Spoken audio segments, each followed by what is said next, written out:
So Adam, this is your first time in the dealer's room, right? Yeah. How do you feel? Flabbergasted.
Oh! Here, show them.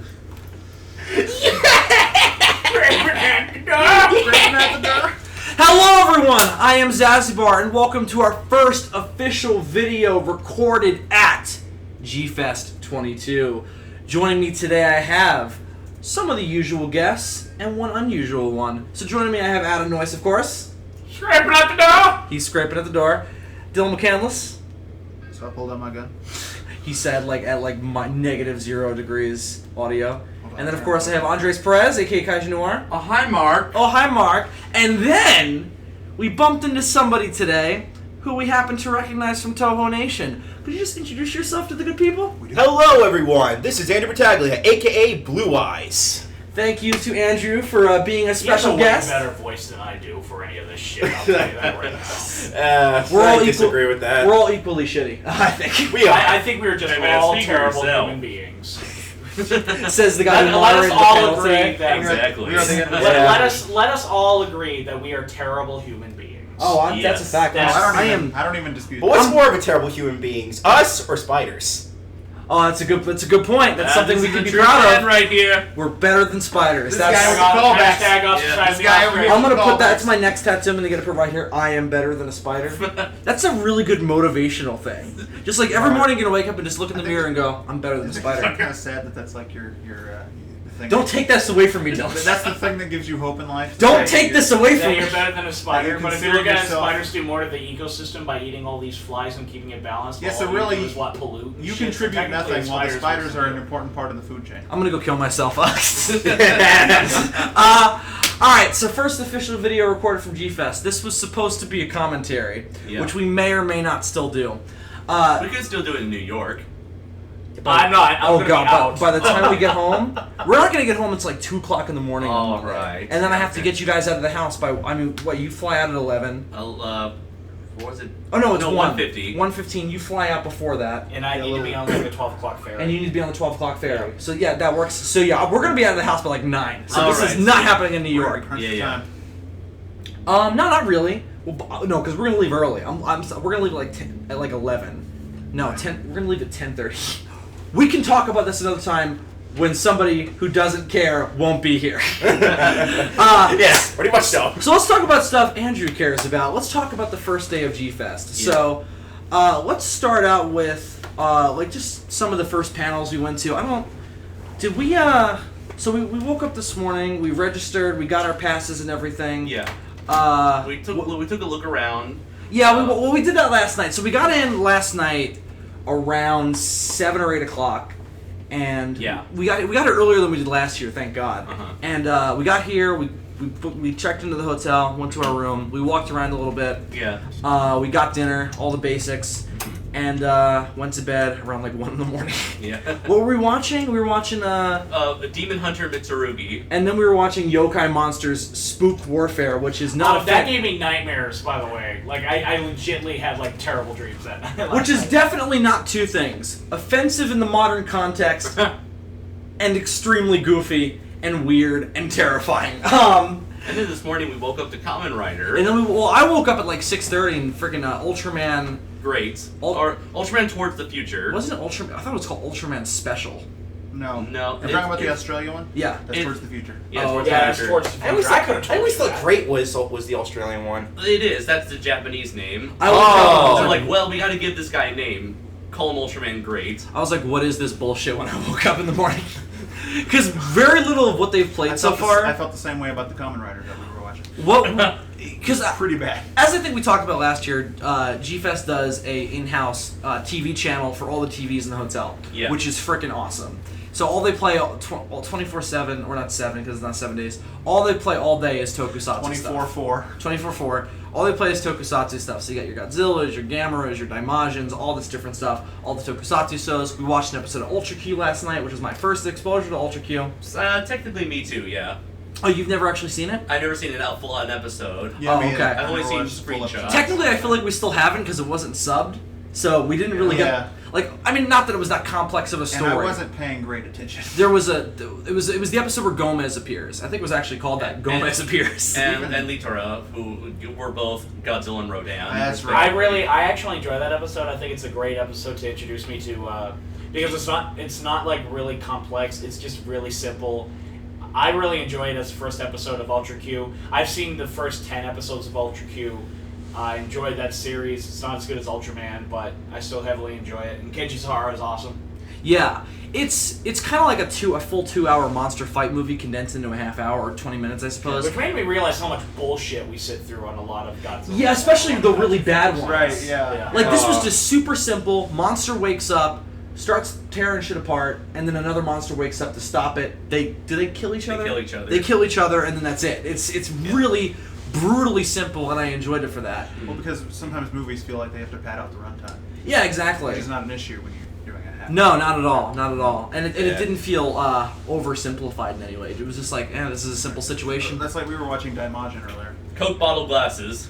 Oh yeah, Coke bottle. Coke bottle, Yeah. That's And like, the friggin' we all agreed that the friggin' the That was egg the- that the bird came from looked like a giant golf ball. Oh, yeah. Oh yeah. Because like they clearly cut the egg out of solid rock. Yeah. And like you could see the cut marks where they cut the rock out Yeah, of. yeah. So it was like it didn't look like an egg at all. It just looked like a big egg-shaped rock. oh, and there's a shot where a guy kicks it and it looks like it's made of cardboard because it like flops up and it looks terrible. Yeah. Well, it ain't as bad as the inside of the spaceship from Gamma vs. Garen.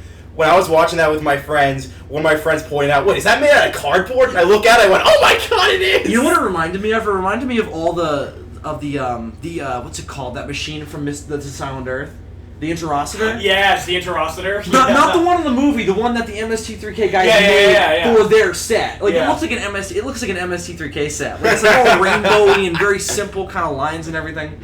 When I did my review that I said it looks like a low budget episode, like a bad episode of Doctor Who. That's what it looks like, which is not good for a feature length movie in a popular franchise. Anyway, so we woke up this morning. Yeah. We got ourselves some breakfast. We checked in. We registered and everything. Right. And then did we go right to Artist Alley after breakfast? It was closed, but we hung out there for a while. We met another fan of ours. Yup. Let's see, and Kyle Oh. Anderson, shoutouts. we met Biggie. Biggie met us. Oh, yeah, Recognized we us. hung- Yeah, met up with Biggie Biggie met us and then was like, "Enjoy your breakfast." Yes, And exactly. Oh, yeah. We also Lucky ran into bastards. We also ran into the same fan who last year thought that I was Goro. Yes, and he Yes, apologized. that was Well, that was He- later though. He regretted his mistake. I Yeah, like- also, I finally met Chris Martinez, who is an absolutely amazing guy. Oh, yeah. Oh Yes. yeah. Definitely. His I can't say it enough. Night of the Fire Beast. Seriously, get it. Yeah, it's really, really good. If you're Check out at my review G-Fest, if you don't know what it is. yeah, if you're at G-Fest this year, definitely pick it up. Meaning you, Andrew. Yeah, 'cause I'm gonna get it. Don't worry. I'm gonna Yeah, I know, get it I know. tomorrow. This video's gonna come out after And they're G-Fest selling them cheap. ends. They're selling them real cheap, like $5. Oh yeah, that's right. Maybe not. We'll see what happens. All right. So if this video comes out after G-Fest, Christopher Martinez is trying to get it released through an actual publisher. Yeah, Zeta Bella. Right, so if that goes through, then you can get it through that, and you should get it, because I finished reading it before, and it's really, really good, especially on the art side. It's freaking beautiful. And as a concept for a comic, it's also brilliant. It's really, really good, so definitely be sure to give it a read. I'm going to do a full review of it at some point, probably when I get home. All right. So, kind of sit down, pick it apart, because it's a really interesting... It's an interesting one. Like, it's full of typos. especially during like that beginning. Yeah, the at Wikipedia first we article, thought it was a mistake, but the more I look at it, the more I think that because it's supposed to be a Wikipedia page, the more I think they did everything on purpose. Yeah. Like there's one continuity mistake in there where it's like the flashlight suddenly swishes hands in the next panel. Which they probably should have made. Well, if I remember in the episode of remember when Chris Martinez was being interviewed on Shoe Watch, didn't he say he intentionally tried to do that to give it a kind of a 1950s feel? 1950s Well, yeah. great movie. It's because he made this like metafictional timeline where this movie was made in 1959, and then basically the comic book is like a translation of a comic book form of that film. Right. Oh, 1959. What a great year for movies that year was. Oh, yeah, great, fantastic. Oh my god, I can do it. I can do it really good. Oh, you do it. Oh, my favorite. Basically, all we've been referencing this whole trip: JonTron, The Room, Ghost Rider, Spirit of Vengeance. Ghost Rider, Spirit of Vengeance. The Disaster Artist. Oh, the Disaster Artist. R. Kelly's trapped in the closet. Yes. What am I good? We talked about this a little bit on the Road podcast, so we'll spare you guys all the references we've been making. And Weird Man, of course. Weird Man and Evil Man. Weird boy. And Evil Man. Well, I can tell you what, the greatest thing that happened to me today, despite meeting all these people and making some new networks and stuff, was meeting Robert Scott Field. Yes. Oh, yes. Well, hang on. Let's kind of go chronologically. So then we went to Artist Alley. Keith Foster. Right. Okay. Keith Foster. Keith is amazing. Oh, he's great. All right, fellow podcaster. Yes. Great man. Wonderful speaker. We'll get to him speaking in terms of you in a second. Yeah, sure. So, we met Keith Foster. I met Martinez for the first time. Christopher Martinez is a really, really nice guy. Very humble. What was really funny is like I didn't immediately introduce myself. I was like, oh, look at this comic book. Tell me about this. But he immediately recognized my voice. Oh my god! Oh, was that the first thing? That's the first time you met him in person, obviously. In person, yeah. Oh, okay, right. So, super nice guy, great sense of humor. Yes. Very much so, kind of in line with ours. He was perfect. That's why he was perfect for Shoe Watch. And then his friend, I don't remember his first name. His last name is Claude, right? Yeah, Jonathan Claude. Jonathan Claude, also Yeah. super nice, He was- British. I love his Oh, accent. I need to give a shout out to this guy. This guy. Oh yeah, that guy. Robert Monserrat. His name is. Let's see if I still have the card. He's just on DeviantArt. Croczilla. I believe. Crocozil. Yeah. Crocozil. Yeah, Crocozil. Seriously, check out his stuff. Like, he just combines shit that is utterly hilarious. Like one of my favorite ones is Godzilla riding on Gamera's back as they fly away into the distance. Oh, I love that picture. I have that. There's one where like he made Minya into Jabba the Hutt. You're showing Andrew. He hasn't seen it yet. I need to see that. This is right there. And I gotta do a shout out to like Godzilla's holding Mechagodzilla's head and is like what does it say? Oh, it says, alas, poor Mechagodzilla. Alas, poor Mechagodzilla. One where Jet Jaguar and King Kong, Jet Jaguar and Don Fry, there's no difference. There is no difference. Jet Jaguar and Don Fry are giving each other like a high five. Wait, Don Fry and King Kong or Jet Jaguar and King Kong? Because both ways, I'm like, yeah. Well, Jet Jaguar Kong in a robot suit. Wait, Jet Jaguar and King Kong are the same thing. No. Yeah, we all know that. No, but I was like, was he saying like Don Fry? I love that how wait a minute. If that's I true, said then that and somebody got it. Okay, hang on a second. Got it. So if Somebody Don else Fry is was like, King Kong, yeah. we have Jack King Nicholson as Kong Jet Jaguar. Does that mean Don Fry and Jack Nicholson are the same person? Yes. Yeah. That makes sense. That makes perfect sense. But anyway, a major confirmed. shout out to him. Really? He's a wicked cool guy. Yeah, he really cool. Everybody we met in Artist Alley was super cool. Oh yeah, same as last year. Yeah, absolutely. Wait, did you guys went to the go around the whole Artist Alley while I was We away? didn't get to go up to Frank. Oh. yet. Yeah, because you were chilling out. Yeah, we didn't go up to Frank Resort Yeah, I now. was going over last minute details. Yeah, so basically what happened was, Andres, you had to meet up with Martinez because you were... The moderator for the Kaiju Comics panel. Which is awesome. Yeah, well, we'll get to that in a second. All right. And you went over some details with him, and we walked around. And we also met, I'd like to give this man a shout out because he's a fellow New Yorker and also from where you're from, John Bellotti Jr., who's also a great artist. I bought this sick... I'm going to take a picture of it at some point and put it on Facebook. Print of legendary Godzilla and 89-91 Godzilla staring each other down. It's sick. And then I bought one from him.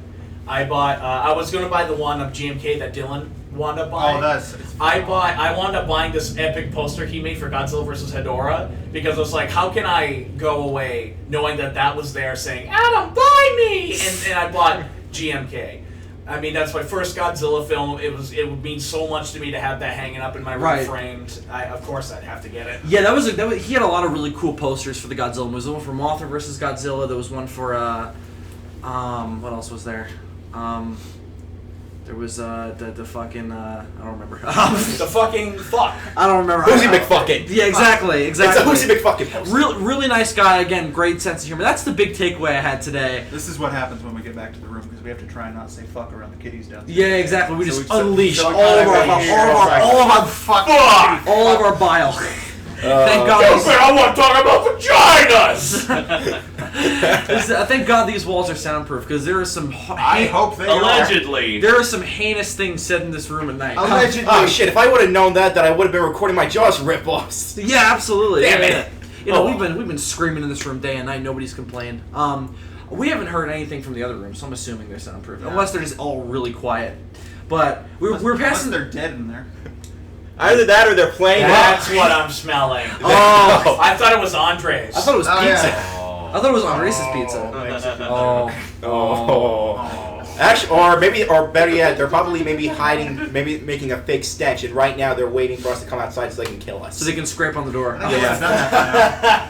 Scraping at the door. So then we can pull out our guns. Pull out our guns. No, better yet, I'll pull out my door! Pull out off the hinges, you start beating them to death with this. Scraping on the gun. No. I'm just picturing like this giant ass door coming out of your pocket. Scrape at my gun. You use it like Captain America's shield, you fucking throw it. Cut the guy in half. Yeah. I think there was a movie where there was an episode of the Hulk TV show where he ripped the door off its hinges and fucking threw it like that. That's amazing, and I love that. Yeah, it's pretty great. Was that the first episode, if I recall? Yeah, when he busts out of the Yes. tank thing. Yeah. Oh, that's the very first episode? Yeah. I've seen the very first episode. Why don't I remember this? The pilot where he actually, becomes the Hulk. Yeah. Yeah. It's a decent pilot. He's in like this pressurized chamber and he like turns on the fake rain and lightning because he thinks like, oh, these really specific things will trigger him and becoming the Hulk. Trigger! Oh, the patriarch! The patriarch is triggering me! I'm oppressed! Rape culture, oh my god, being oppressed, stop breaking me with your eyes. As you can tell, that's Trigger me timbers! that's another ongoing joke that's been happening. Is Trigger ahoy! the triggers. Trigger ahoy. I feel most triggered by this conversation. Oh yes, it's triggering my memories of last year. May the triggers be with you. This If is you an happen to incredibly be triggering podcast. Nice. to any ladies and gentlemen who are triggered by our podcast, we don't care. No. Oh, it was hilarious. Don't listen to podcasts then if you're going to be triggered by one. It was hilarious though because If you are, then let me recite something from the great Bela Lugosi. Fuck you! It was hilarious though because in that fucking awful Kamen Rider episode that we were watching this morning, the characters. Which one? There were two. There was train one and the other one. No, The W. This morning when we first woke up. It was Okay. Doka! Toriga! Oh my god, I got so sick of hearing that God. so much. Also, Joker is an element? So every time they transform, this announcer like says what power they're taking on, like Soka! metal, but one of them was like trigger. No. It's how he it's how he says it. Toriga! Oh, yeah. Toriga! Yeah, the Japanese have some very interesting pronunciations of English words, yeah. Which, we didn't really hear that. Because the guests who we heard speak tonight didn't really speak much English. They spoke a little bit, whatever they said. Oh my sounded god, like his it. accent was so cute. The second guy spoke. I had like Yeah, he the- spoke pretty good and English. I like clapped. Yeah, I was like, go fucking English, yeah. Yeah, fucking English. Yeah, America! My native language! America! That'd be my Learn nigga our language, right there. I finally met my nigga. So, yeah, Artist Alley was great. Did you get to go at all? Yeah, like when it comes to my story, basically I just honestly. Oh, yeah, I'm arrived here sorry. Why don't you today. take us through your story? Yeah, I yeah. meant to start with that. My bad. Go It's ahead. alright, it's no big deal. I mean, honestly. Anyway, no. Anyways. So there we met. No. Yeah, no regrets. Let me But- take off my pants. Yeah, as far as my story, like how G-Fest was going so far, unfortunately I wasn't able to go to much today because the first thing that me and my brother did was that we went across through Chicago in Jackson, where we basically looked at the sites. I posted a bunch of pictures, basically that I saw the Willis building. What you talk about, Willis? But Yeah, but I did, I was able to take a picture with the G-Fantis costume, who I found out wasn't Jacob Baker. He Yeah, said, Yeah, it was. I think it was like Fucking TJ Lee, Andrew, I you're believe. so smart. JD Lee, yeah. Jacob Baker He's the, said that. You saw on Facebook, you're like, no, that's not him. Yeah. We know Baker, and that is not his suit. You fucking moron! We all should good. know the baker. We've talked to the baker. I can Yeah. these Follow. suits in the flesh. I can Yeah. track his scent. or the rubber. Yeah, or the rubber. I can Yeah. smell the rubber on Yeah, his skin. Yeah. This was made by him. Yeah, word. Like before we did like the whole little tour, we stopped by a little bit of G-Fest, saw some stuff, and of course I met these fuckers. Yep. But it was really fun. It was really great to to really see the guys in real life, especially knowing that two of them are basically not too far from where I live. Yeah, no, yeah. We'll make plans. We'll make Wait, plans. who's the other one? Oh yeah, well this guy, John Bellotti Jr. is actually from Staten Island as well. I don't think he lives there currently. But he moved from there. Yeah. Yeah, strangely enough, Steven Seagal. So I hate both of you. I still gotta make that. All right, Andrew. We all know that Staten Island is the Jersey of New York. Let's not. Hey, whoa! So why don't you go back to Jersey? Oh, you screw you! Go back! All right, why don't we talk about the dumping procedures that Staten Island does with their garbage? Hey! How does it smell over there in the summer? Quite frankly, I won't sign my ass. We're in New Hampshire for the winter. Actually, that's what you should do, Bill. You sign my ass. Sign it! Bend over. Where Sign you it! Yeah. You got a I'll knife? sign it with a fucking knife. Yeah, it's like that scene in Family Guy. Actually, It hurts so good. you'd be doing heavy breathing the whole time, so I don't think you'd be able to make it to that. This video that somebody just sent me, the caption just says, this cat is broken. He's like, This cat is broken. That's pretty brilliant. It's the cat trying to drink water. Yeah. So apparently, me and Bill apparently have some type of New York City bloodline or something. We have a rivalry between our Staten Island hood and our Long Island hood. Mine's longer, so it's better. As all men know. Mic drop. At least Staten Island is still healthy, unlike you. You've been craving at McDonald's every single day. Well, that's not my island. What, Staten Island doesn't have McDonald's? They do, but at least the people there. What is a place without McDonald's? That's true. So you remember when we like stuffed ourselves with Italian and then went to Dairy Queen afterwards? Dairy Queen. We just got Dairy Queen on Long Island. Do you have them in Staten Island? Yeah, I think we do. Yeah, we do. Oh, okay. We haven't had any on Long Island for the past ever. 20 years? And we finally got 3 on Long Island, and it's like the greatest year of my life. Yeah, there's like I think there's like one around from where I live. There's like where I get past McDonald's. Like you keep going down, there's like a Dairy Queen, and I think there's one a little bit farther from that, but can't recall. Because all I know is I think there's like 1 or 2 Dairy Queens. Is it one of those grill and chill places, or just the ice cream? What the fuck is a I think grill it's and both. chill? Oh, okay. Oh, it's like Dairy Queen, except they also have food. Like We regular food. passed a Okay, couple on the way alright. here. Like all the ones down home are grill and chill. Right. I just realized what my trigger is, thinking of the drive here, because I just got a flash of like driving past those signs, and I'm like, Yeah. oh god, don't What want a to go funny back. story. Oh, by the way, to all my fellow Staten Islanders, please don't take Bill's words seriously. No, because I do not want an angry mob right in front of my house. Just like, you betrayed us!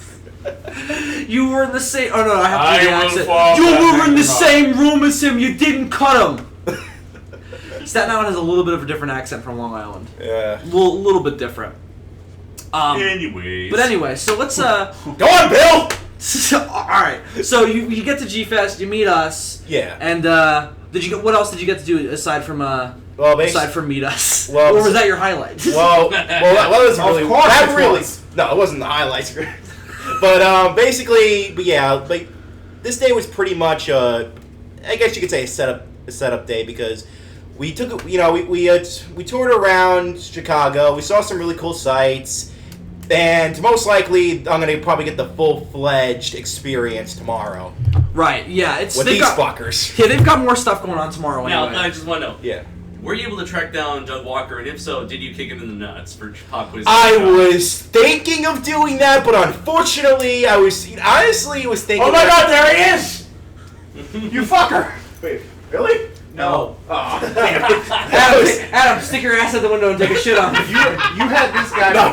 Wait, is anybody Adam screaming out the door! He's taking a shit! You had this guy about to run out this room and go down honestly, and kick him in the nuts. I was thinking when I was going on the train there, I was thinking to myself, I'm gonna somehow find Doug Walker in this whole thing, and if I do, I'm just gonna go up to him and say, Why? No, I'm gonna. Why? No, I'm gonna say to him, "You're fucking filth, so you can suck on it." You only I want want you to be a faggot and suck my cock. Hold No, on. you stop. No, you're not even- Stop being No, a the faggot. line- No, Suck I want that him to be a dick. faggot. Oh, okay. No, he's not even worthy of even doing that. Wait, hold on. What? Brad Jones also in Chicago, right? Oh, we could go Oh, and give Brad her Jones. Oh, yeah. No. I got a better idea. In Brad shake his hand. In Brad Jones's case, I would suck his cock. Oh yeah. No, I got a better would go idea. with Let's Brad do. Jones. We'll probably do what Lord Cat wants to do. We'll just probably drive all the way there and kidnap him and just say it's okay. You don't have to worry about it. It's okay anymore." now. You don't need to worry about Channel Awesome anymore. You're free now. We're stroking his bald head. Free. You can grow hair again, Brad. It's okay. Somebody knocked on the door. No, nobody's scraping at the door. Nobody's scraping at the door. I'm screaming in the door. All right. So I'm sure you'll have more stories as the weekend goes on. Yeah. All right. So let's go to the next thing that we did. Let's talk about your panel, Andres. And I'll let you take the reins for that. So, Andres, you moderated the independent comics panel with who exactly? It was with, let's see, Josh Finney, who created World War Kaiju, which was this big comic book that was like, what if America created basically Godzilla instead of the atomic bomb, which would have led to Kaiju arms race instead of a Sounds like a nuclear great arms race. idea. And Actually, sounds pretty interesting. Yeah, that was it's pretty interesting. That was a Kickstarter comic, I think, either a year or two ago. Mm-hmm. And I didn't know that was on Kickstarter. Yeah, that I was on remember seeing that Kickstarter. available on Amazon. Being interested. And they're going to be having another Kickstarter very soon for Volume 2. Mm-hmm. I'm definitely going to try and pick up a copy tomorrow, depending on pricing and everything, and if I buy my 62 Godzilla or my 73 Godzilla, we'll see what happens.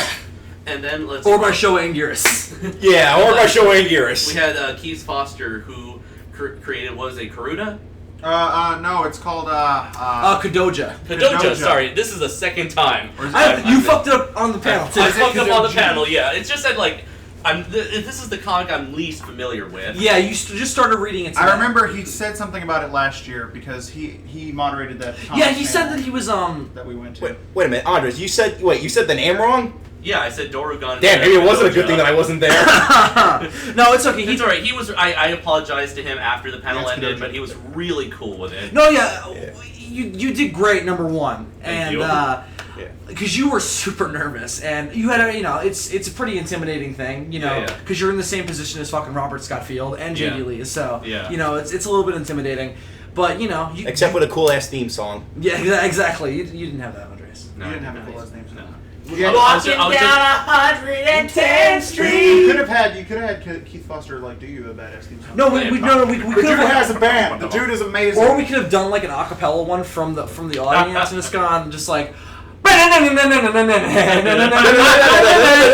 It's another inside joke for the trip, but go on. It Okay, triggers so Andres. Keith Foster, he made Kadoja. Right. Yeah, he's also done a lot of music in the past. He's a huge funk fan, Yeah. and he's He and Dylan got along very well. He and I are equally large blaxploitation fans. Wait a minute. He loves funk? Yeah. Yes. Does he have anything to do with Legend of the Dinosaurs? No. No. Okay, good, because I have to review that movie next. want that. Yes. What's Legends of the Dinosaurs? That is terrible movie. It was the biggest production that Toei ever made, right? Yeah. Apparently it was. Yeah, it was. It was And the it looks like biggest. shit. Yeah, and let me just say this. The best way I can sum it up. The first of all, they're not even called dinosaurs. There's no dinosaurs in it. You have an aquatic plesiosaur. lizard, basically a plesiosaur, and you have a pterosaur. So two things that aren't even dinosaurs. Yeah, and I'll just say this. If for those of you who watch my videos, if you thought Grizzly kind of ripped off Jaws, you ain't seen nothing yet. Alright. Not to mention, I just made like a wicked dick move, and I'm really sorry. hey, What happened? Wait. When he was talking, he's like, those who watch my videos and all, Adam goes, all 3 of them. Actually, you know what? I'm so sorry. Adam's the same way. Adam, be sure to go ahead and subscribe. Blue Eyes. Andy Blue Eyes, Blue right? Eyes. Okay. It's Blue Eyes. Oh, it's just Blue Eyes? Yeah, though there is, Seriously. I do have a secondary channel, but I'm gonna post a video about that little information, which I'll probably explain another time. But Adam, to answer that question, to be fair, I do have only 3 people, so I'm gonna let that. Well, I'll no, let in that all slide. seriousness, it's like we're one to fucking talk, right? We have like barely. We get 200 a week for SOS. Yeah, so I'm like, We're not gonna talk like we're any better. we're not gonna talk like we're. Hey, at least you have more than I do. Only 197 better.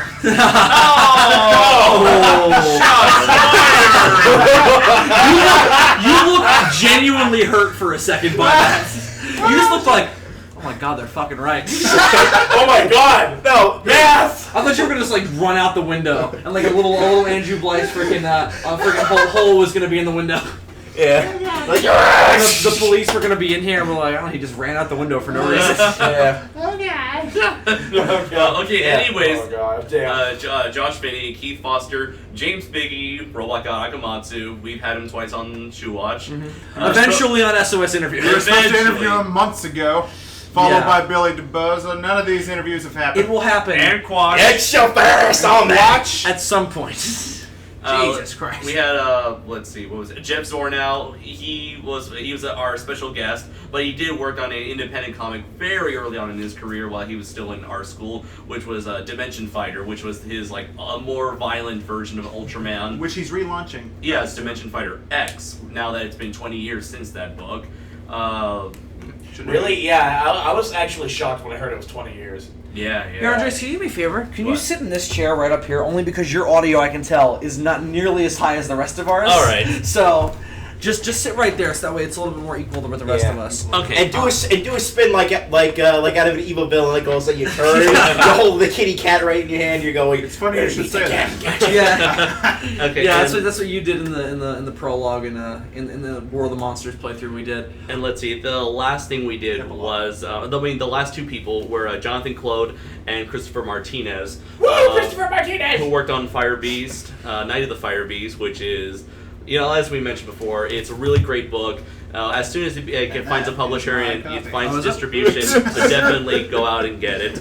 Absolutely, it is really good. It's just, if you know the kaiju genre, you have to read this because it is such a love letter to the production history of that genre. You see wires and everything. It's really, really cool. So We were nitpicking. Also, the shit out if of you're it. gonna be, here's one thing I should let you know, kiddies. Don't be like me. If you're gonna go to a detour on Chicago, please get the book I already first. know that I am not a kitty. I am a human. I am Oh. I am a man! I am not an I'm a walrus, cuckoo, Kaiju! Oh yeah, oh god, now I just got reminded of Tusk again. Oh, you saw Tusk? Yes, I did. And this fucker here doesn't like it. What? No, I didn't like it. It's just Which one? Tusk. Tusk. I don't blame you for not liking it. No, I didn't say I didn't like it. It's very. How dare you not have a sixth How sense of familiar humor are you like with Kevin us? Smith? I just love this panel. I've only seen a This couple of his fucking gigantic podcasts. two-page-long panel. I do know that a lot of stuff that Well, if you SOS saw- rips off is from Kevin Smith's podcast. Well, But Hey, I went in I knowing wonder why. jack shit. Yeah. I knew nothing about Tusk. But- for all I knew, it was a flat-out comedy about porn. And It all of a was. sudden- and I was like, Yeah. I was blown away. So by it, here, that's all. yeah, but here's how that basically went out. I went into the film. Actually, I found it online for free, and thank God I did, because I was honestly interested in watching it, because, hearing from what the rest of the guys on SOS had to say about it. So I said, you know what, I might as well give it a try. Why not? And, well, yeah, it's yeah, after I came out with it, I didn't know if I was laughing or crying, and I decided to go out, try to clear my head up, and when just like- watch cat videos on YouTube. No, it's just like a montage of you walking, staring at the lake. Oh my eyes, only for a moment. now. Actually, that song was in my head when I was it's thinking it's the song from the end of the movie. Yeah. Yeah. When Lost in the There's nothing to wind. watch Yeah. videos. Fade to like what's it called? Crossfade Yes. of your face over Yeah. the lake. Yeah, and then I got shit-faced. Oh, Since I couldn't get the thought in my head, I just said, "Where? Okay, there's the wine. Drank some, got drunk, I- and Underage ended my night. drinking. I intend to do that. The SOS. Watch it. Warning. It may cause underage drinking. Yes. It may. Severe depression. They're and gonna maybe need thoughts it of afterwards. suicide. Weight gain, weight loss, erectile dysfunction. There's a lot of different things that SOS. Erectile Oh, that's the dysfunction. problem. Okay, Erectile anyways. Looking like an evil Play-Doh, buddy. I blame this podcast for all of my problems in the bedroom. Okay, anyways. This is an evil podcast. Evil! Oh, Evil! That's another running gag of Fucking this entire Christ. trip. Every villain is lemons. So the panel, it happened, and It was How evil. how did you? I want your take on it because as soon as you were done, we came back to the room and we all took a nap. Yes. So He took a nap. We watched I did not take a nap. yeah, you went to the. We'll get to you in a second because I want you to tell. I don't. You didn't really tell us much about it. I want to know. He took a So nap. you're gonna tell us what happened. It was fucking hilarious. That's what it was. It was awesome. He took a nap. We sat in bed and watched Red Night at the Fire Pit. And watched a badly dubbed, badly pan and scan version of the Of original. Daimajin. Oh, Bill, I felt so bad. And yet, for you. even with that shitty version, Bill was like blown away by the end. It is a really good movie. It's a visually. All three of them are visually stunning. Yeah, the Yeah. ending scene with Daimajin was like, I was like, oh my god, this is why I like Sudomation. I forgot. Thank God I have the original trilogy on Blu-ray. Yeah, I'm Thank gonna God. have to borrow that from That you is a when you wonderful come back to Blu-ray. school in Yeah, September. of course. Alright, you could come over to my house. I got the entire trilogy on me. There you go. There you go. okay, so anyways, But then you'd have to go on Staten Island. Hey! Unless you want to take a train, I don't unless you want to wanna take a get ferry it. out to Long Island. Yeah, I'd only do that if I was coming over to my cousin's house on Long Island because my cousins live there. Where does your cousin live? I mean, I'm not like creepy. Like, what's their address? What room are you staying Or then at? what- You know, for some reason I had a strain. You know, for some reason now that Bill mentioned it, for some reason I imagine that somehow they know Bill, but they haven't told me about it in a couple of years. Queens, Nassau, Suffolk. I think Queens. Oh, okay. All right. I can tolerate that. Less AIDS there. Queens is alright. Suffolk is boring. so anyways, yeah, about that panel. So yeah. I'm all about that bad. So we came back to the room. We read Night of the Fire Beast again. We might talk about that a little bit right before we leave, yeah. because I think we're gonna do. The look on Dylan's face is like, oh God. What? He was doing a fucking all about that bass parody. And I'm like, oh god, Adam. That's like earlier when he was yelling, Kapla! Kapla! And Andres goes, Adam, stop it! Kapla! I just shouted it in the middle of the hallway. Because there were moments It that was- were like we had to chill. It It wasn't wasn't like wrecking It shit. wasn't until this trip that I realized just how loud we are. Yeah. How very Well, how- Andres, you're not better. All of a sudden, you walked down the hallway, and all of a sudden, you shouted, and I pulled out my gun! Yes, Outside of rooms of something like, and I pulled out my gun. at least not on the lobby and anywhere Okay, down I'll there tell on you the floor. what. Seeing I pulled out my gun is worse than me shouting kapla. Yeah, because people understand those words. Yeah, I don't know who said it What first, happened? but What- the first person who shouted, I pulled out my gun in the hotel was like, shut up. Because I'm not getting kicked out because of somebody making a you dumb were- joke. You were like, Oh, was it you? Oh god. All of a sudden you hear a person going, wait, someone's got a gun! You hear everybody screaming, trying I'm to walk paranoid around. that we're going to make that joke once. Stay in your rooms. We have an insane guest with a gun. he got weed, he got weed! His name is Bill Worcester. Oh, God. Let's not talk about it. We'll tell the garage story on the next DFOS. Do we have to? Anyways. No, Nothing happened. No, it's not. Moving on. Anyways. Anyway, Moving on. so, Adam, you went to a panel that we didn't go to. What about Andres' panel? I didn't know if you finished or not. You Oh, did finished you it? finish I it? didn't say anything about it. Oh, Kapla! I'm going all over the place. My bad. Andres, give us your take on your panel. Okay. You're welcome, Do it Andres. fast. Shut up. Do a fast forward of it. All right. So You just anyways, saw Andres' meat inside. it was very exhilarating. I was very nervous. My heart was pounding as we were walking down out of our room. But then the moment we started sitting down, we started joking about before the panel started.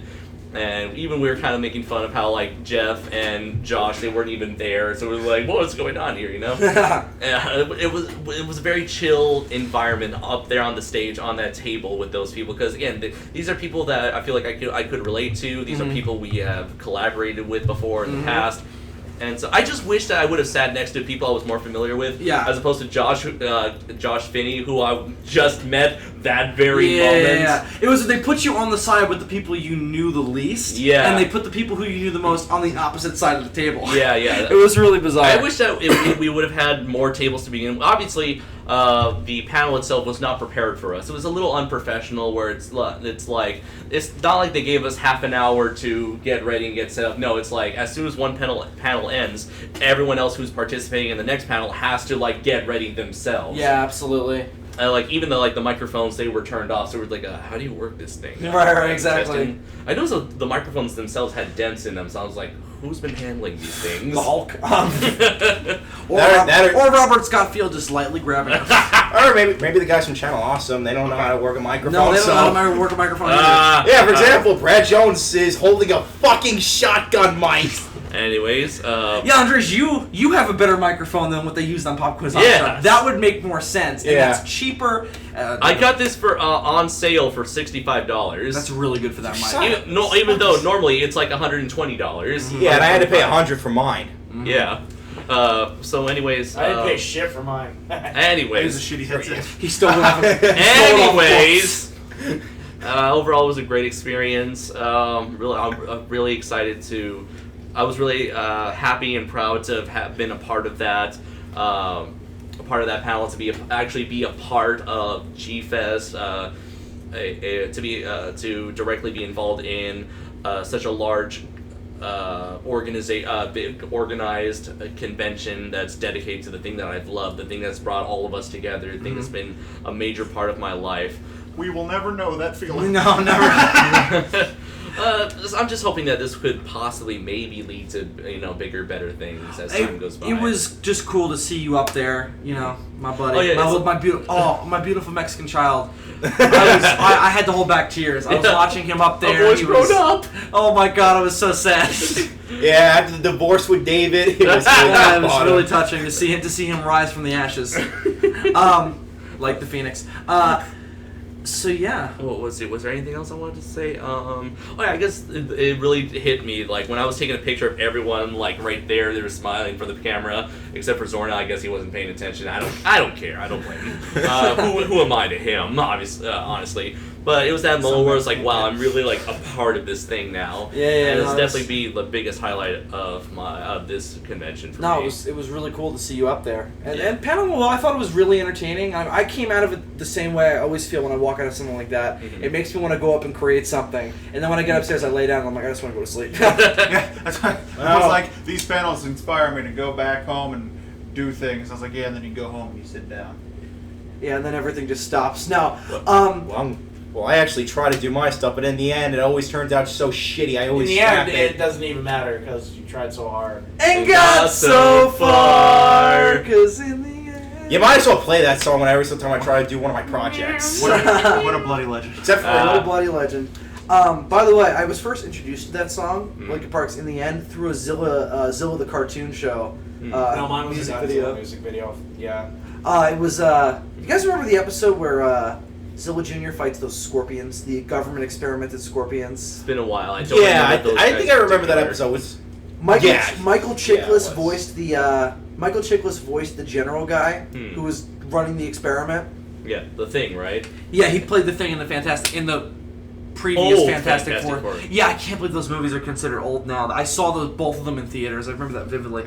Anyway, shitty remake is coming out. I remember being allegedly shitty. Doesn't look good. Not that those movies are great either. They're pretty bad as well. Featuring pantsless Thing. And I do not have any high hopes for Fan 4 Stick. No, Fan 4 Stick. To be honest, and I think I'm probably going to be the only guy in here who's going to say this, but I don't know if it'll be good or bad or not, but if it does become bad, I honestly think that's kind of a good thing because maybe this will kind of end the superhero genre. Don't get me wrong, I love superheroes, but here's the thing: we've been having them so much nowadays. So sick of superheroes especially and me personally, being a big Spider-Man fan, I gotta be honest with the whole news about the new Spider-Man. I like the costume, but I don't like the concept that much. I don't think one shitty superhero movie is gonna put an end to it though.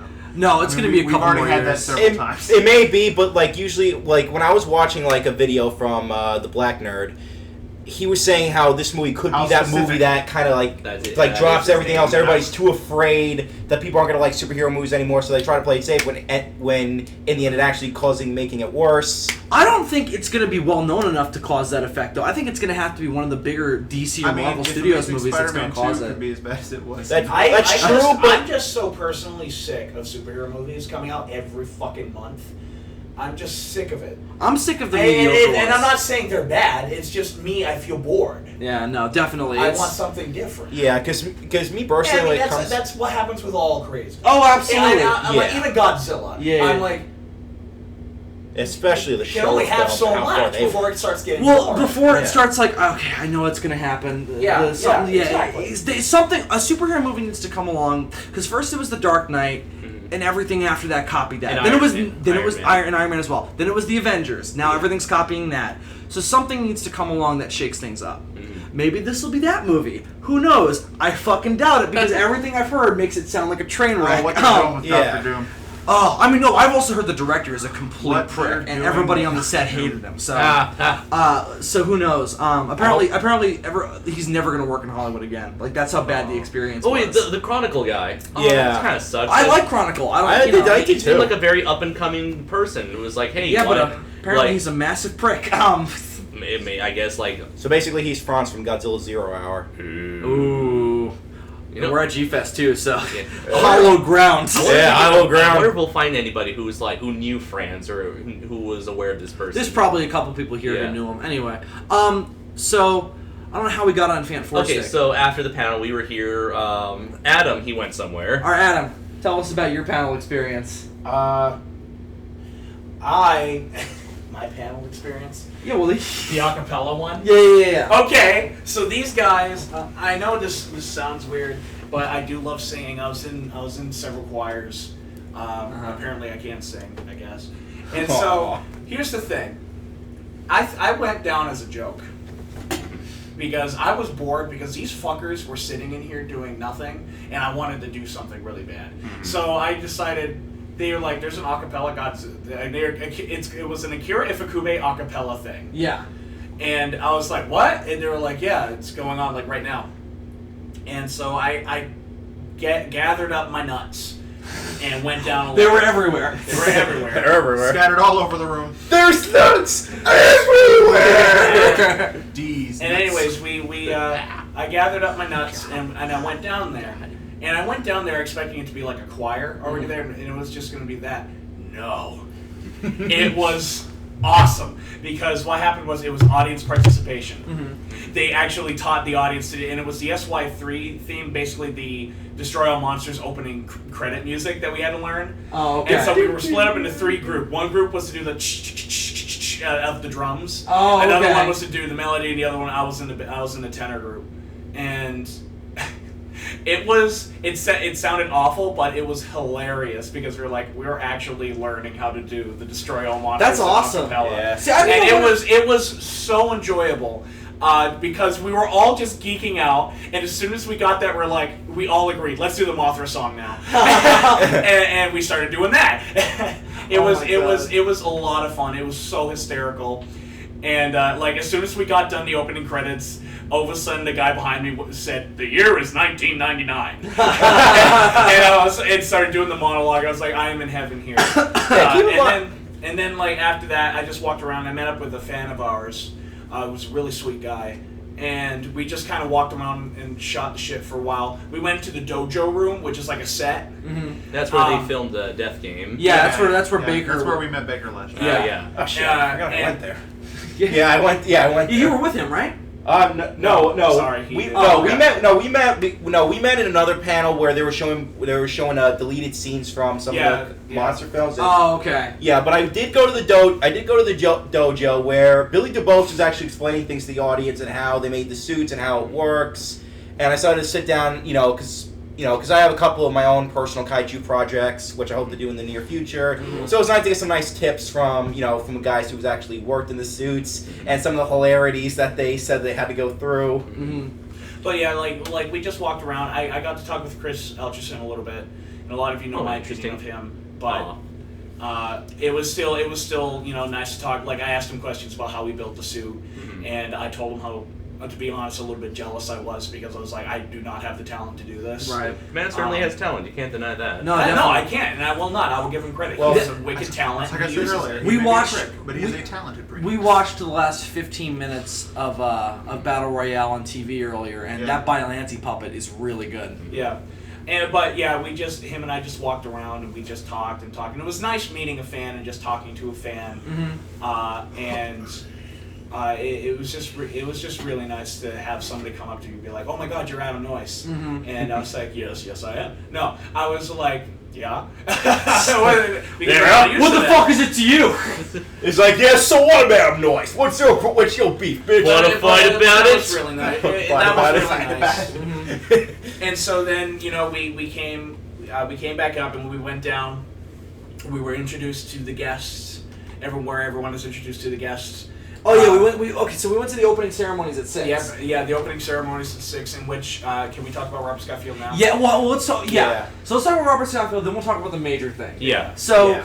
we sat through the opening ceremonies. We were introduced to the guests, except for Kawatone. He's apparently here, but he wasn't there. Yeah. He's gonna Yeah, be here but tomorrow. they okay. showed Yeah. some pictures of him in the video package. Yes. Yeah, Okay. yeah. So, From when I gathered, like something happened with his, I believe his flight, so they had to postpone. That's like it. Frank Parr, unfortunately, wasn't in the artist alley today because of car trouble, and they're hoping he can make it in for the rest of the con. Yeah. Though for some reason I saw Matt Frank constantly walking around all over the place.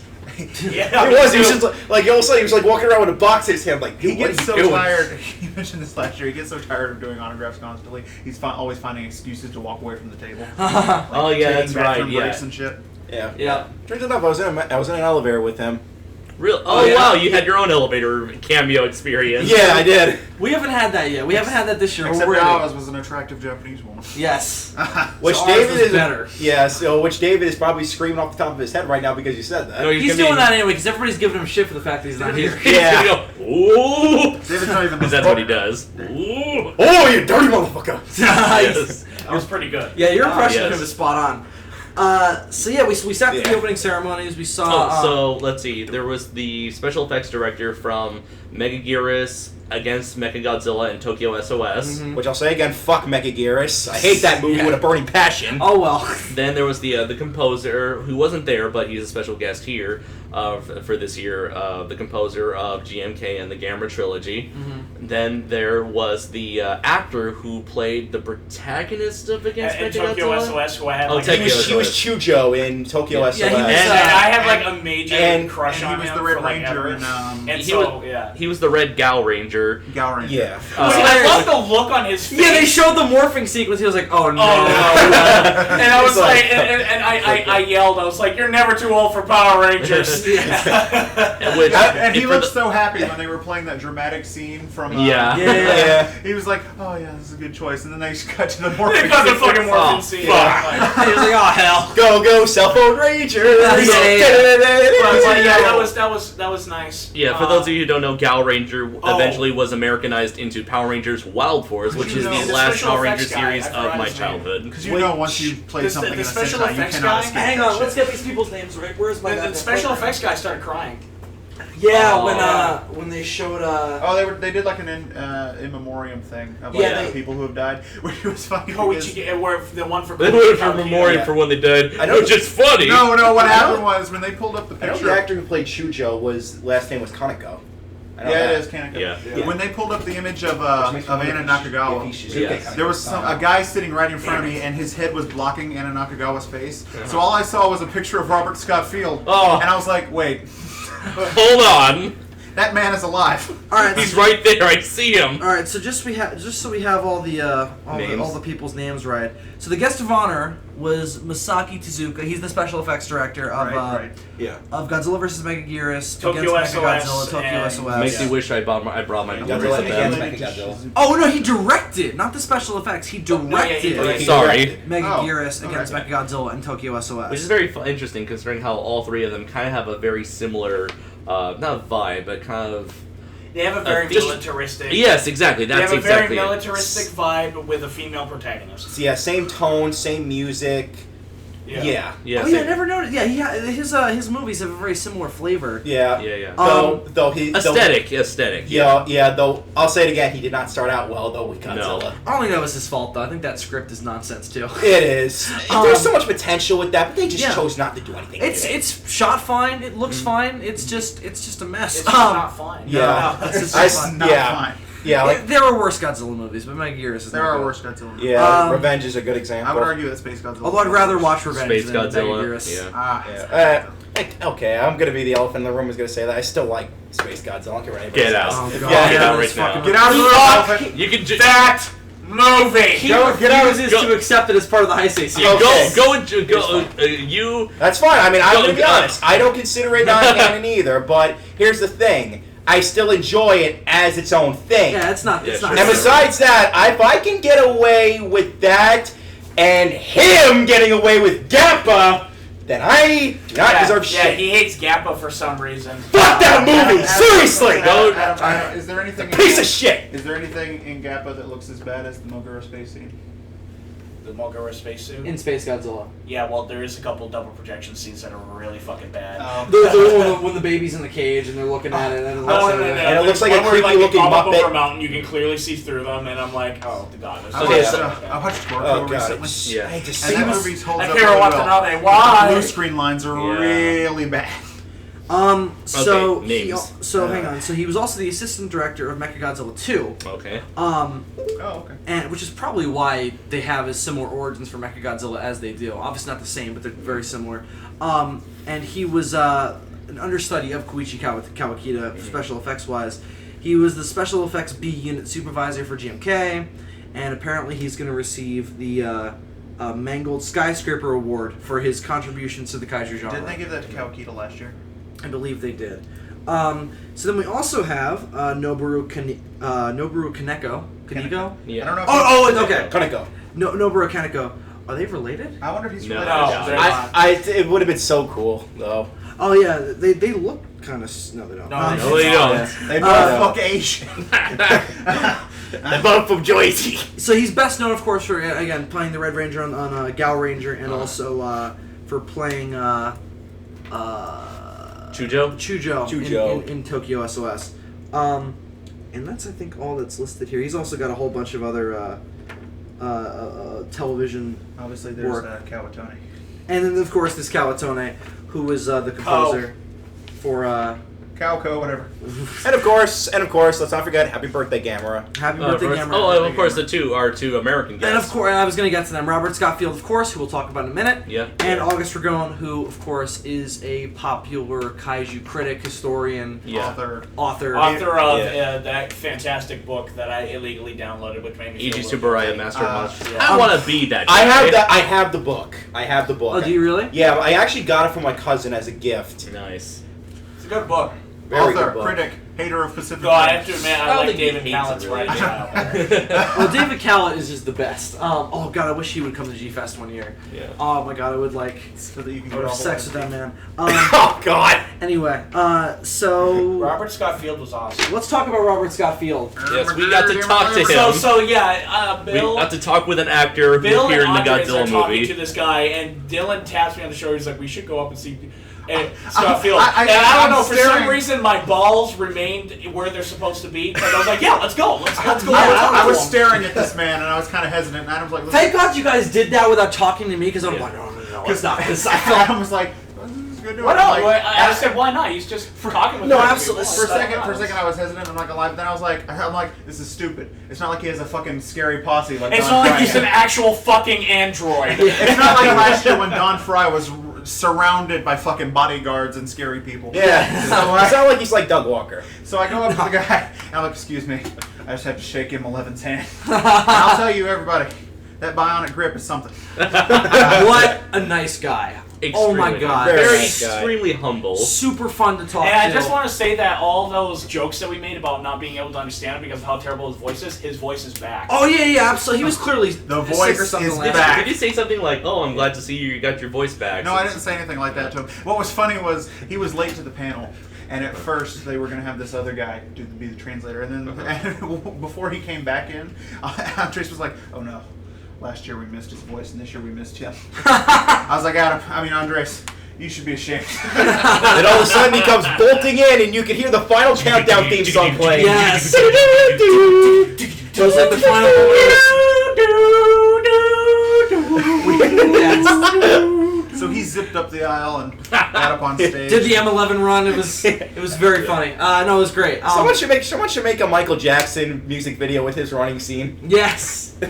But Jesus, what a nice guy. Yeah, Oh, I love this one gag. Well, he was obviously once again the translator of our Japanese guests, and there was a really funny moment where the actor, I forgot his name, Kaneko. Yeah. He sent something in English. I think like "Welcome everybody to G-Fest," maybe something like that. Yeah. And then Robert pretended he was going to translate that. Yeah. And he was also just like, I'm gonna do all my dialogue in Japanese, and then I'll have them translate. Yeah. Well, here's the thing with I just went down there and said I want to shake his hand, maybe get a picture with him. Yeah. And all of a sudden he started talking to us. Mm-hmm. Yeah. And I was like, oh my god, he's actually starting a conversation with us. That's Yes. what happened last year when we met Chris Mowry.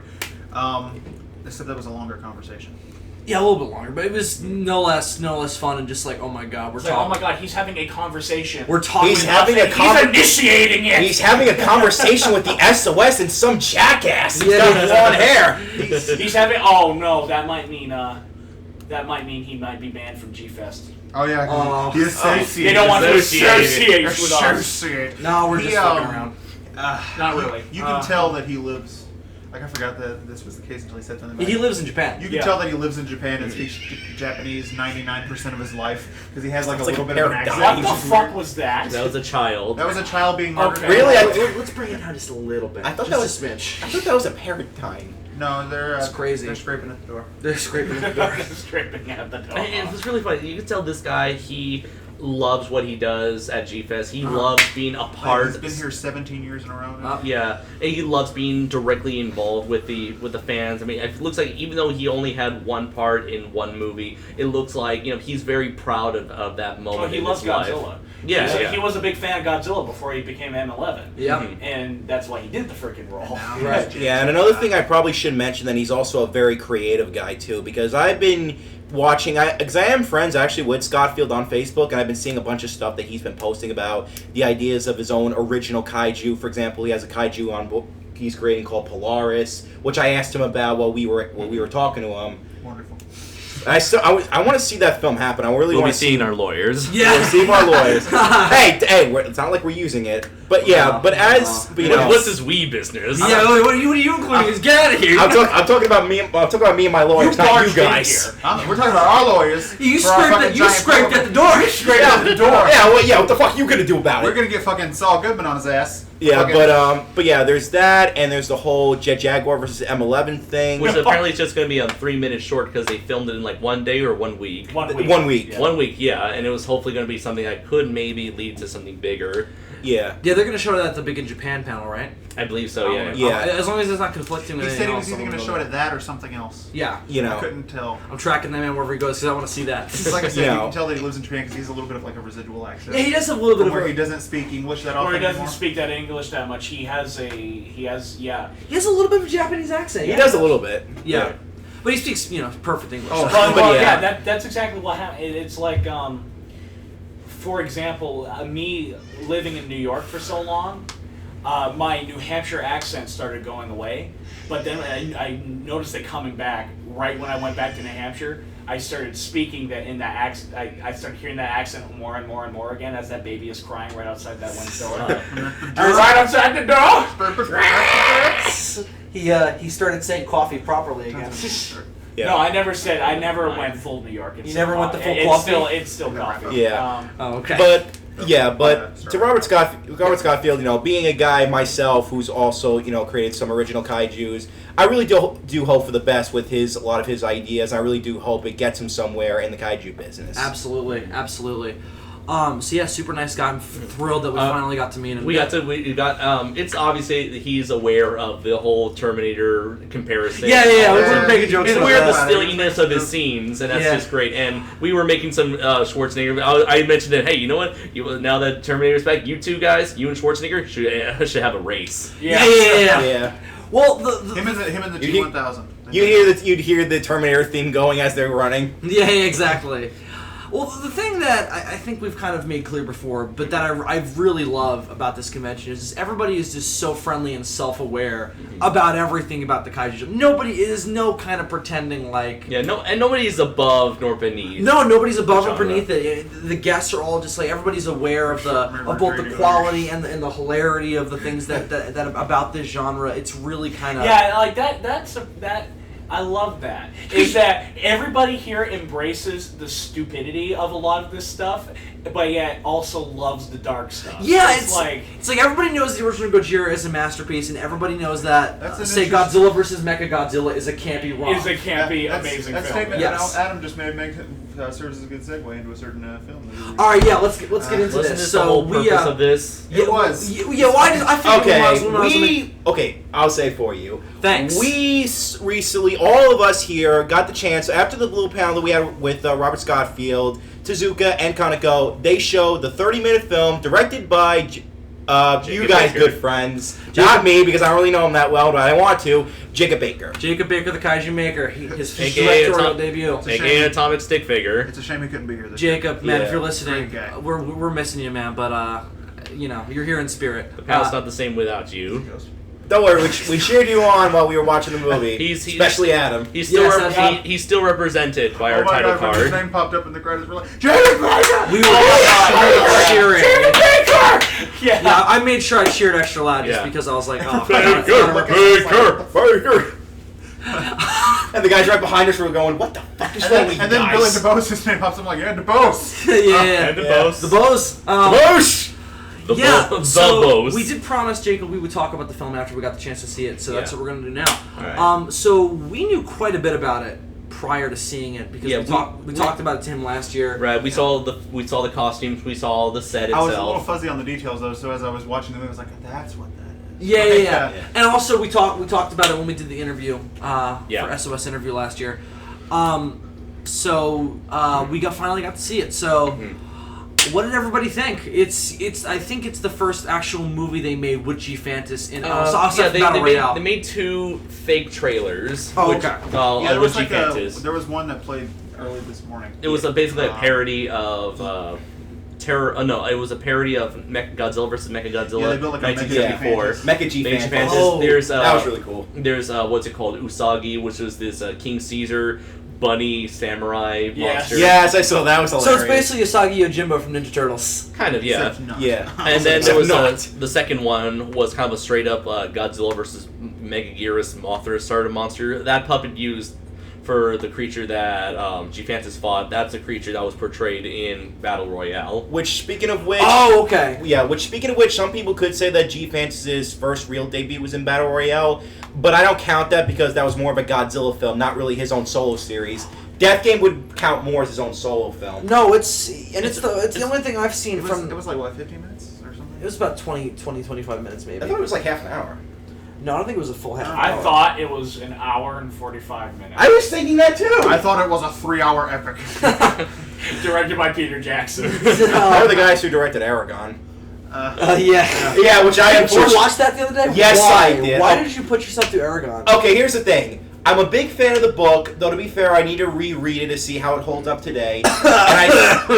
And Don't do it.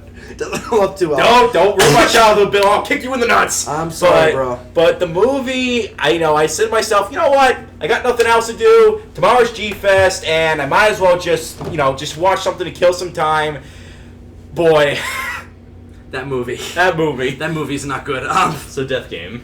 Yeah, let's not get because we gotta wrap this up soon because we gotta go somewhere. Yeah, We gotta get to the church. I don't. Well, so let's Neither do I. get to the church Yeah, on that's- time. We gotta get to the church on time. All right, so let's devote some time to Okay, Death Game. so what's really interesting is how Battle Royale seemed to have portrayed G-Fantis as being this like otherworldly space monster, whereas Yeah. in this short film, I don't know if he's there is more an a established- traditional Godzilla. He's more of a combination of Yeah, Godzilla very and smart Godzilla who understands the English language but cannot, for some reason, speak it. So he's Right. basically Gamera. Yeah. Well, yeah. In a way, yeah. He's In kind of way, a yes. cross between the two of them. Especially with his Gamera's love for love of children, children. came up with this, and I said, yeah, that's Gamera. Yeah.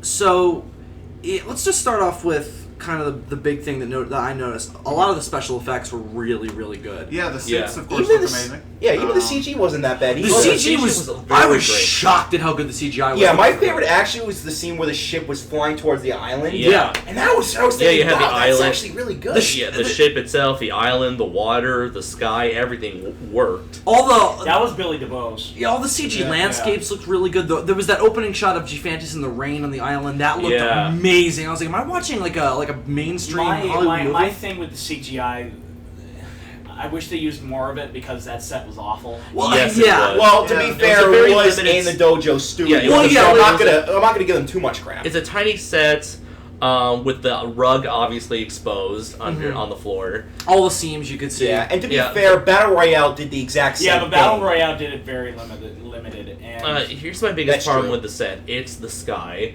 And that It's a sheet. Creases. you can see the creases in the sky, and the thing is, it's really short, and there's a digital sky over the actual sky, so it's really awkward looking. The thing that bugged me was Should've that been they screen cut in between those shots during the fight between G-Fantis and the spider creature that he Yeah, fights. sometimes it's a green screen fight, other times it's There's a a- set fight there's with a green screen There was sky. a great moment when G-Fantis and the spider thing like run at each other, and then you cut to the plane. I'm like, is this Gareth Edwards? Yeah. well, hey, G-Fantis at least got more screen time than Godzilla did. Racially, when I say Rational, Ratio- or not rationally. ratio. there's no way to Which I- ratio-wise. Yeah, he I, did. I should mention one other thing. The mountains looked really hollow, especially during that scene where the spider gets kicked into the wall. Oh, that bugged me because there was also no rock sound effect. It was Yeah. just like.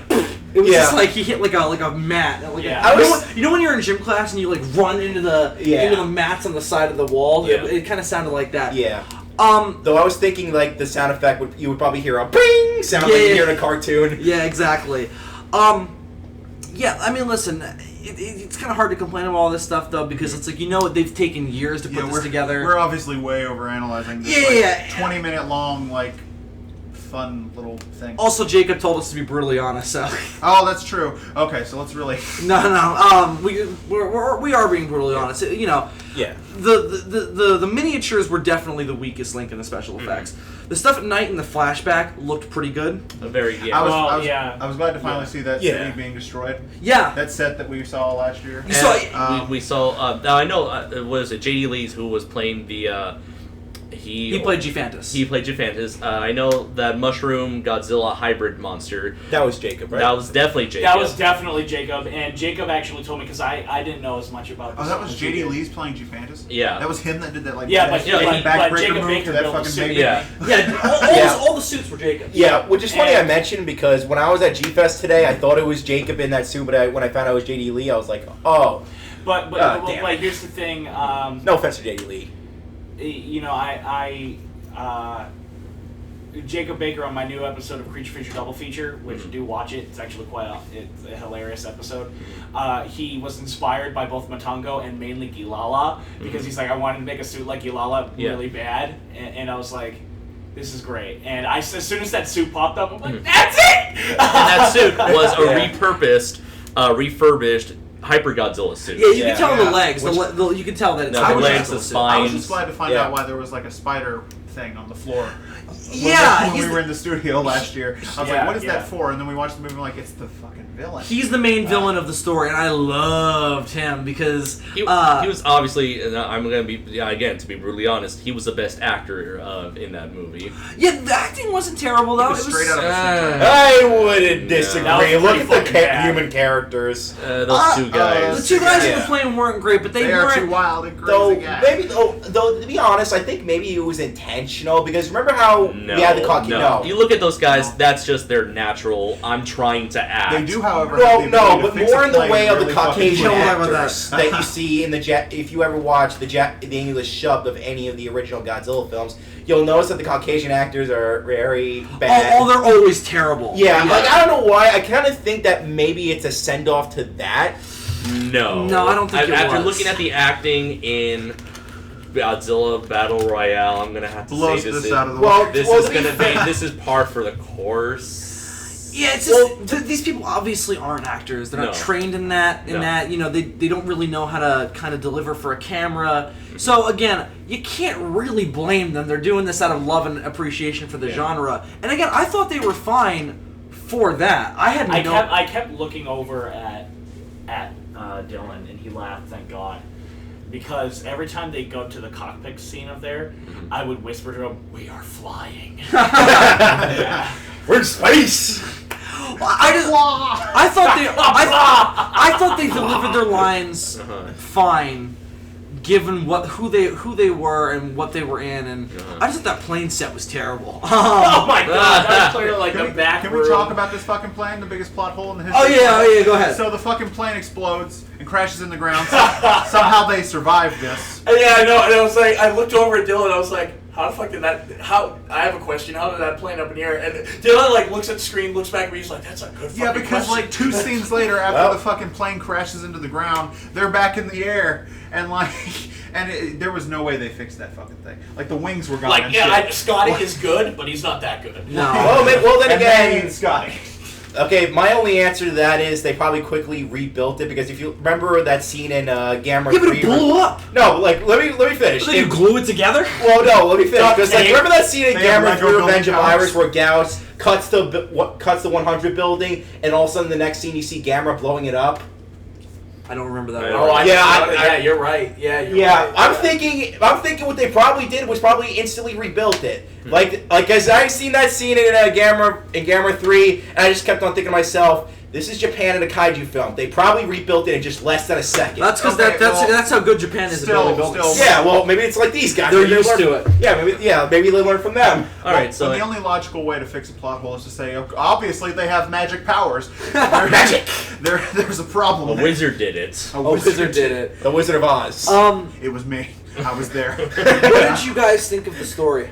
I thought it was pretty interesting. Where Yeah, it was It's this fucking alien. dark as shit. I guess this alien. Yeah. This alien we'll was get to that part. the spider alien. He was hired, I guess, he was like a hired gun to take Yeah. out G-Fantis. By some So mysterious basically, empire. they kind of sort of give G-Fantis, because G-Fantis, of course, is a Godzilla analog. He's a Godzilla bootleg, and they treat him as such. He basically has the same kind of backstory as Godzilla.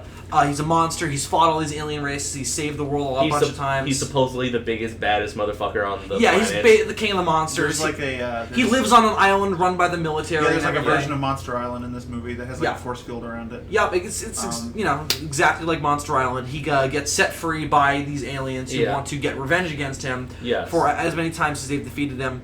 So he's trying to this alien not only frees G-Fantis but frames him for the death of a family of a kaiju family's mother, so that the children would. I don't know why. He wants the children to attack G-Fantis so that he can kill them. No. It's he. Yeah. Oh, no, he kills the children. Mm-hmm. It's self-defense with a fucking Bane backbreaker. Yeah. And then when he finds out that they're children, he really feels like, oh god, what have I done? Yeah. So he did that to weaken him.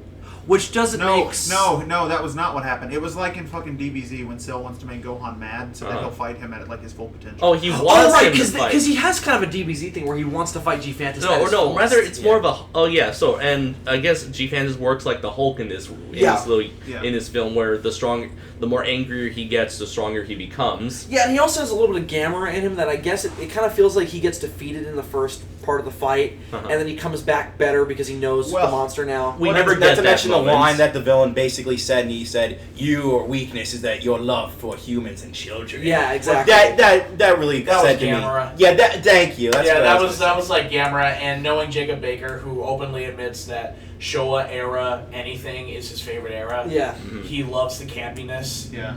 And then we got a little sort of twist in the end by having that monster. What the spider doesn't know is that the father of the monsters that he just had G-Fantis kill, which is the suit that we took the picture with last year. Well, because what they explain is that he has a holographic projection of G-Fantis that he used to frame him by killing the mother of the children of these creatures. Yeah. And but he didn't think of the father.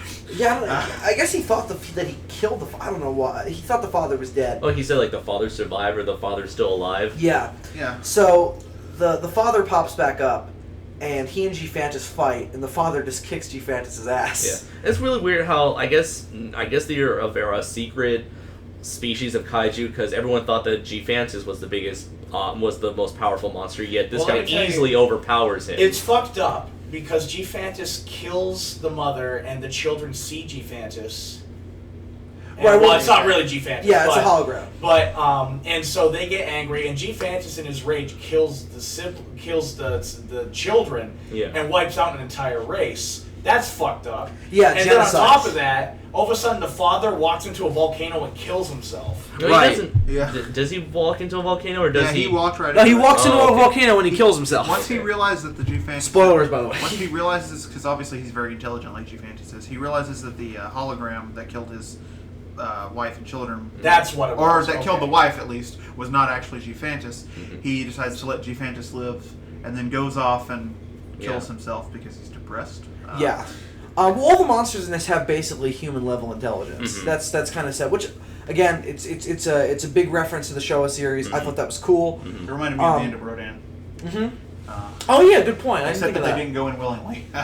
Well, here's the thing. No, they did With- go willingly. Here's the thing with Rodan. The first one didn't, but the second one did. Yeah, the second one killed That's himself. right, that's true. So it is a lot more like the ending. Even though in continuity he didn't end up killing himself. Yeah, but- who knows? I'm assuming there must have been another egg. Yeah, There but must you have been a know, third but egg. the whole thing is that those two Rodans, one could not, and it's even said in the American version. In the American version, there's one line where it's like one could not live without the other. Right. Which is why I love that movie to death. Yeah, that's probably the best thing about that movie. As Yeah, much as great I love, s- yeah, as much great as I love Rodan. Yeah, great scene. So the human story, It's weird because there's a I thought it was kind of pointless. yeah, Yeah, there was it a was- flashback. yeah. There was a flashback which led to an interesting kaiju, destruction scene. Yeah. Led to an amazing cameo. Yeah, who but not- the yeah. whole flashback felt pointless overall. Oh yeah, we gotta talk about Yeah. Kojima. Yeah, Hiro Nakajima had an awesome cameo. He's Yeah. in- That was Yeah. he's awesome. He's in the flashback. Great cameo. He's in the flashback, and while the giant mushroom creature is attacking whatever city it's supposed to be, they're like, "Come on, sir, we have to go. There's a monster attacking the city." He's like, "You call that a monster? That is nothing." I was in a suit before. Run along. The fact that Jacob Baker was able to get Haruo Nakajima in his own film, amazing. Yeah, Props I to that. That was guy. even better than the Akira Takarada cameo in Battle Royale. Yeah, I was Absolutely. actually asking Andres which was better, that or Robert Scottfield in Battle Royale.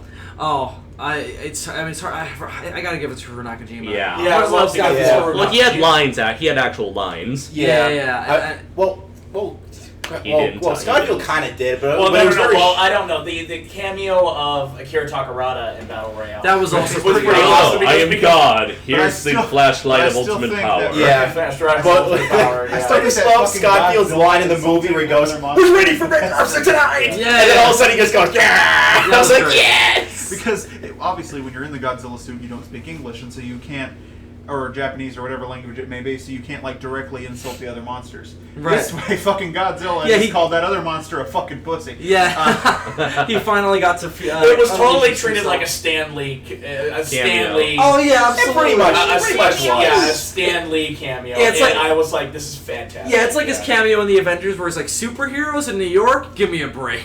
Or that scene in Amazing Spider-Man where he's in the library. Yeah, and they're I fighting in love the that. background, yeah. That's my favorite cameo That's from probably Stan my Lee. favorite one too. Second favorite, he's really funny in Winter Soldier. Yeah, Winter Soldier. Oh, the too, Winter yeah. Soldier's one. I'm gonna get fired. I for am this. so fired, and I love how Captain America gets him fired. Yeah. That's great. All right, so yeah, human story. I didn't think this movie needed human characters. From what I, didn't think so. From what I understood, it's there were two human characters, and one of which Well, then there's the ones in the flashback. yeah. Well, Yeah. there's one who's apparently his G-Fantas can respond to his voice. He's like his keeper. Yeah, I'm assuming that at some point we saw So I a guess flashback. he has like a Mickey Sagusa relationship with. Well, I'm Here's assuming no, here's the G-Fantas thing. saved him. Here's my theory. We saw a flashback to when he was a young little boy during a monster attack. What if he was one of those little Gamera type of little boys that G-Fantas had a bond with, who grew up, That's what and I'm he's thinking. still. I'm assuming I that's wish what must be So it. I wish basically, the relationship with in Gamera the Brave. Yeah. Almost. Yeah. I wish. All right, I I can wish see that that. the flashback. Again, Showa Gamera I in wish the general. flashback Well, had been a little well, longer. technically that wasn't so that we Shogun, had that seen was Millennium G-Fantis Gamera. like show up and kick that mushroom thing's ass. Like that would have been. Yeah. If G-Fantas showed up and helped the little child, and killed the mushroom. I'm something tells me assuming- that was part of the original script, but I guess they just Because didn't this have was time. supposed to be a fiction-like movie, wasn't it? Or at least I- a longer thing. I have no idea, but the thing is, maybe this was could have been one of the issues during production. I mean, I won't get into that for obvious reasons. But, Yeah. But it seemed like there was supposed to be GFantis was supposed to be part of that that fight, which would have really tied that character's relationship with Gamera. But in the end, it doesn't really serve any purpose other than there's some last minute characterization at the very end, the last shot where he's like, I guess we're still suffering from some nightmare or whatever. Yeah, we're all victims. Yeah, we're all victims. That was the last, because the whole point was like... I don't think, I guess they were trying to tie it into the flashback. I don't think they didn't do that good of a job. Because, I mean, it was nice in that the whole point was... The whole point of the movie was that these monsters fighting has more consequences on the world around them than just cities being destroyed, people being killed, and alien races being defeated. I just realized there are a lot of there are 6 different monsters in this movie. There's a lot of different monsters, Because you have the father, the mother, and the babies. We never saw the mother, did we? Yeah, at the beginning, that's what that head thing that Oh, okay. Also, technically 7 since we had the corpse too, the dead monster. Which must have been a really tasty monster. The one the mother was eating. One that was eating. Yeah. Wonder what a monster tastes like. Oh yeah, I didn't realize that was him. Yeah. All right. Was that the first shot in the movie? Yeah. Yeah. It shouldn't have been. GFantis is snacking on another monster. No, it wasn't GFantis. No, that was the mother. The mother. I thought that was a child because it was the same. No, it was the body. mother. No, because the children were they were colored like the father. They had like the blue coloring, and the mother had like a golden color. Yeah. But I think there was one gold child and one blue child. Yeah. Oh, was it? Yeah. So yeah. I wonder what the taste, what that corpse tastes like. Yeah, it must have been good because. Like chicken. Last meal. I'm thinking it's more like filet mignon. Like fucking Kentucky Fried Kentucky Fried Kaiju. Kentucky Fried Kaiju. Word. 7 herbs and spices and shit. And Godzilla's the head chef. So, anyways, it was good. Anyway, so. Anyways. I think that's just about it. I mean, what else is there really to say? Well, actually, there is one other thing that I gotta say about this. My biggest problem with this film is its tone. Oh yeah. The biggest problem, okay, here's the problem with it. There are some parts where it's really trying to be serious and very dark, which I think does work well. The ending is really, really good. But yeah, it's kind of like there are no winners here. It's like that was the point. Was that it's not just about heroes and villains. Yeah, it reminded me a lot of the ending to Batman: City of Scars. Yeah, it's all about victims. Yeah, which Adam, by the way, did you see that fan film? Which one? Batman: City of Scars. Is that the one where Batman kills himself at the ending? No, the Joker dies though. No, I haven't seen it. It's okay. It looks amazing. I love it. It looks amazing. It left me with that same similar feeling where it's like, oh wow. Yeah. It's just like oh, okay. It's not a happy ending at all, but it kind of leaves you with. It tries to leave you with something. Yeah, and I think this ending actually worked better than City of Scars did. Oh yeah, definitely. It doesn't spend like 2 minutes like just going through this metaphorical rambling like that one does. Yeah. Where it's like it allows the critics to come up with the interpretation for itself. Well, a little bit. It spells out a tad, but I thought it worked. It still worked pretty well. Yeah, especially me being a fan. Like I'm a guy who really loves grim and gritty stuff, but yeah, like those parts in the films worked really well. But when they when he tries to bring in some comedy to it, it doesn't flow well, and it doesn't feel balanced. No, it does not. Maybe if we had better actors, maybe then it could have worked better. Maybe. So we should make our own movie. Yeah, right? Big Hollywood movie. Here's why. No Mickey Mouse shit. Here's why I think it doesn't work. The monster scenes are super dark, and the human scenes are yes. Well, that's why I think it doesn't work. There's no balance. It's a weird mixture of elements because you have this fucking dark plot concocted by a villain who's straight out of a Sentai, and like I was thinking that too. It's this weird swirling like vortex of silliness and darkness. And Jacob Baker warned us about that. Yeah, we knew about that. So I wasn't expecting that, so it didn't bug me as much as it did you guys, but because as I've said, I like levity in a dark movie. Actually, I need something to make me like the characters. So. Of course. Actually, I think the villain was like that's how I right out of Sentai. Yeah, absolutely. Like I mean, I'm fine with something being straight up depressing. I mean, I've read and I've watched Devilman, so that should say something. But even Devilman had its own moments of levity as well. That's true. That's true. Comedy is there to give characters personality. Yeah, because I have plenty of examples I can think off the top of my head where they're very dark stories, but they do have comedy. And a good example I can think of, Power Rangers RPM. If you ever watched that show, yeah, very dark. But tons of levity everywhere. Yeah, absolutely. Like there's that. There's even somewhat of the original Godzilla kind of had that. Yeah, well, those characters have personality. There's moments where they laugh, you know. Yeah. You have your Hagiwaras and your comparisons to your Daisuke Sarazawas. Obviously, he's not cracking a smile, but Yeah. Hagiwara's, you know, he's injecting personality into that movie. Yeah, and versus Godzilla. Mothra versus. I think Mothra versus Godzilla is a better example than even Gojira. The comedy in that movie is brilliant. So yeah, I mean, we have the editor and all the newspaper stuff is great. Yeah.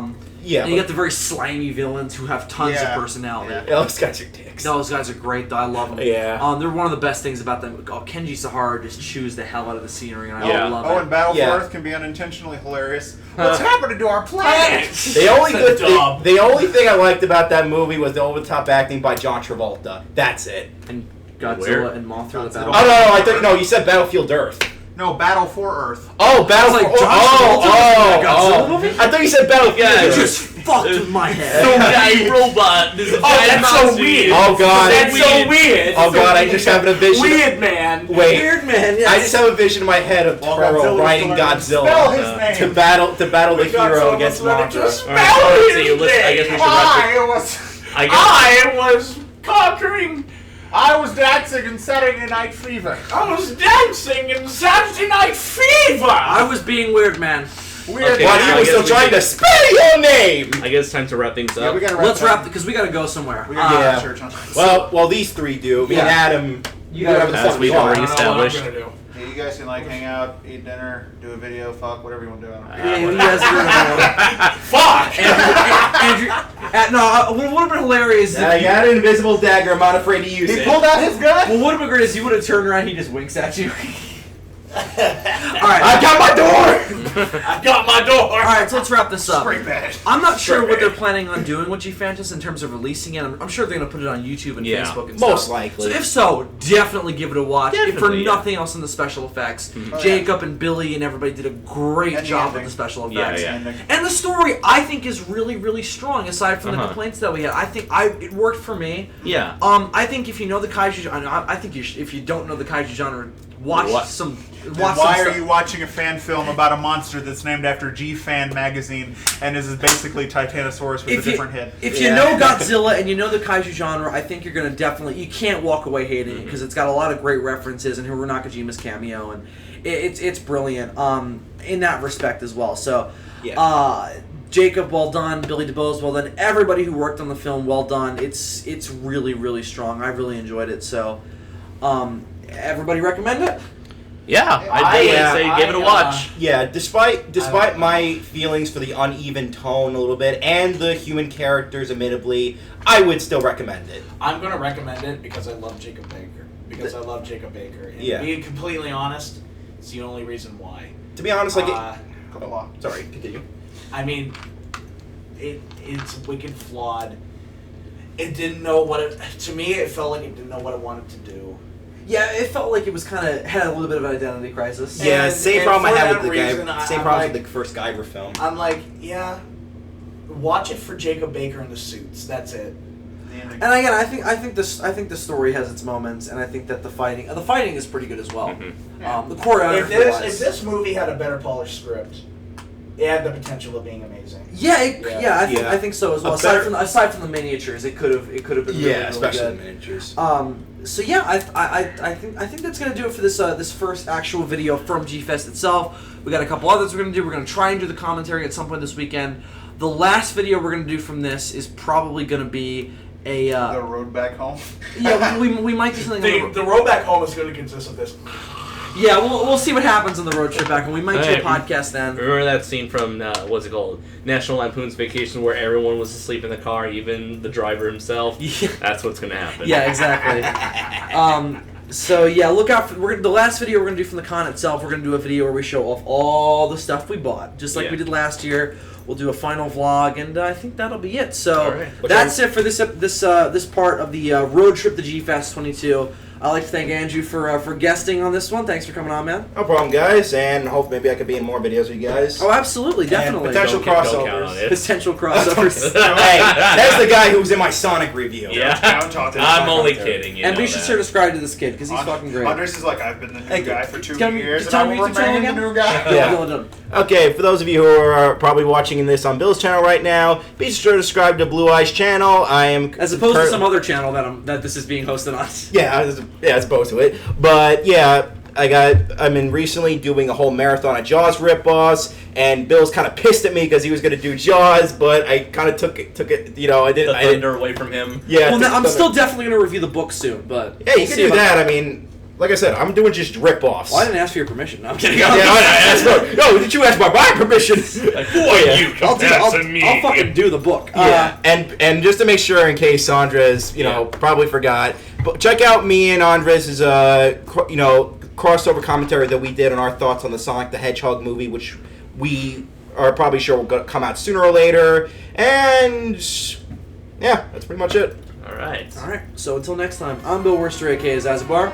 I'm having noise. I'm Andres Perez, aka Kaiju Noir. And this is Blue Eyes, signing off. And until next time, it's a road trip! Yeah. Well, thanks for the charisma, guys. Good night, everyone. Go fuck yourself.